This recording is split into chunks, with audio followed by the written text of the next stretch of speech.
O pomembnosti povratne tekme z Makabijem ni treba dolgo razglabljati. Priložnost, ki se ponuja, zahteva tudi maksimalno pripravo na povratni obračun z izraelskim prvakom. V ta namen se je vijoličasta odprava na prizorišče obračuna odpravila dan prej kot običajno. Dodaten dan za privajanje na poletne temperature, ki te dni vladajo na Cipru, in dodaten dan za dodaten trening v teh razmerah. Smo šli že včeraj v karanteno, tako da smo filmu že 4 dni prej, tako ni bilo še nikoli. Zdaj je vse na nas, itak smo bliže na Cipru, vemo, kakšni so pogoji, sonce bo udaralo, tako da treba se pripraviti čim bolj.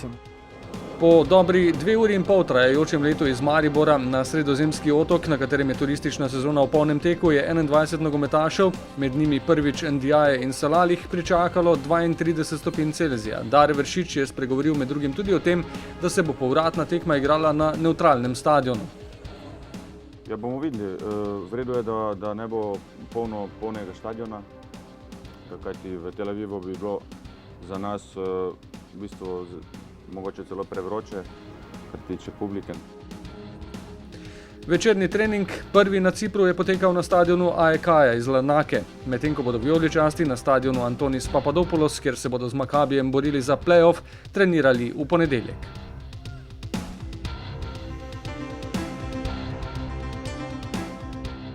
Dobro, imamo pripravljeni 2 strategije ali pa 3 strategije glede na igralce, katere bomo izbrali, tako da to bomo poskušali nekako sprovesti skozi trenažni proces, nekaj smo že pripravili, bomo se odločili na tekmo.